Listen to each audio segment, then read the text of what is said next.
Thank you, Mr. Speaker. I want to thank the gentleman for yielding and his important leadership on this bill and on the committee, and to the ranking member. I want to rise today in strong support of H.R. 2035, the Lifespan Respite Care Reauthorization Act of 2019, legislation that I introduced with my good friend and colleague from Washington State, Ms. McMorris-Rogers. In 2002, I authored the Lifespan Respite Care Act to create a network of services and supports for family caregivers across the nation. In the years since the bill was signed into law in 2006, the Lifespan Respite Care programs provided grants to 37 states and the District of Columbia to streamline the delivery of planned and emergency respite services, provide access to direct care services, and address the direct service worker shortage by training respite providers. I'm thrilled to be here today to continue building on Lifespan Respite Care's successes and reauthorize the program. Mr. Speaker, family caregivers are a critical part of the long-term service and support system in the United States. Approximately 43 million family caregivers provide hundreds of billions of dollars, and yes, that's billions with a B, in uncompensated care each year. In fact, in 2013, the last time that statistics were updated, uncompensated family care totaled, if you had to put a dollar figure to it, approximately $470 billion. That's more than Medicaid spending for that year.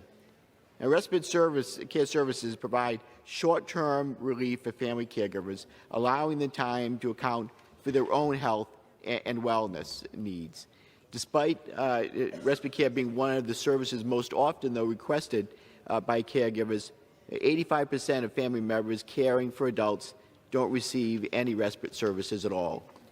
For many older adults and people with disabilities, receiving care in the home is preferable, both from a quality of life and a financial perspective. In addition to improving caregiver health, researchers also found that providing access to services such as respite can reduce the need for admission to more costly institutional settings and allow individuals to remain in their own homes. So, Mr. Speaker, the Lifespan Respite Care Program is the only federal effort that provides family caregivers access to respite services regardless of age or type of disability of their loved one.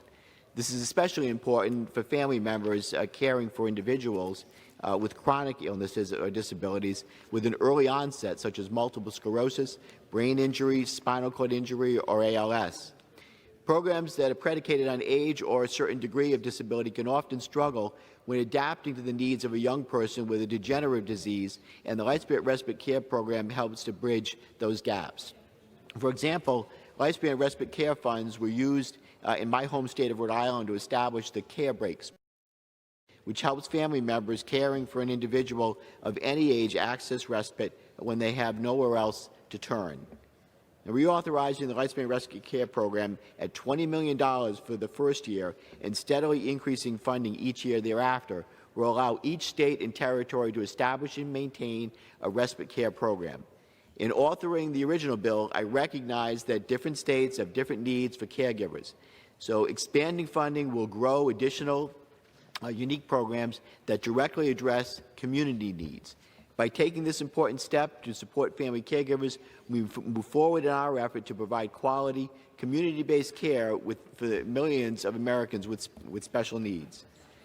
Mr. Speaker, as an American with disability, and in fact, the first quadriplegic elected to the United States Congress, I know the immense service that caregivers provide.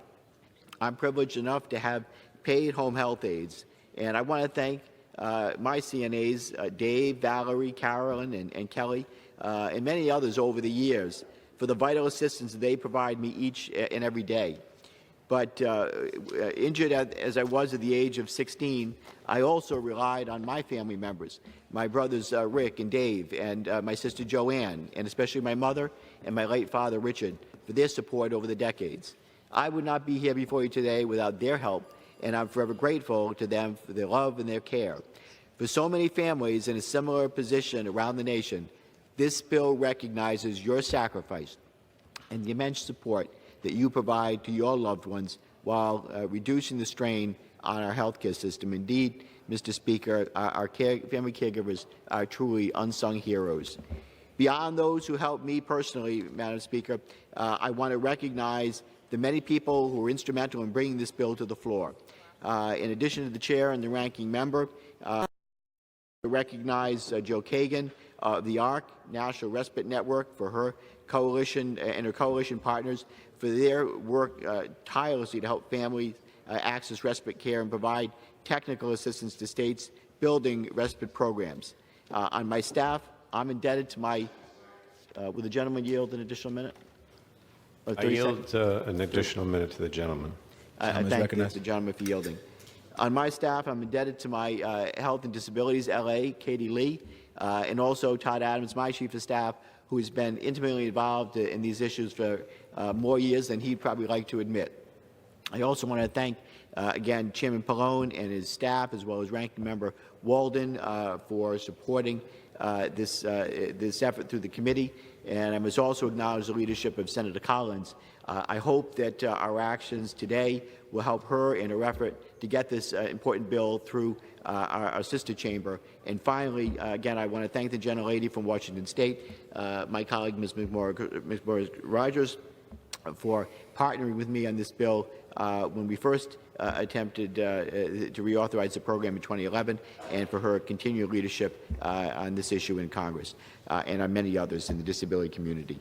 With that, I urge my colleagues to support family caregivers and vote in favor of the Lifespan and Respite Care Reauthorization Act. I thank the gentleman for yielding. I yield back the balance of my time.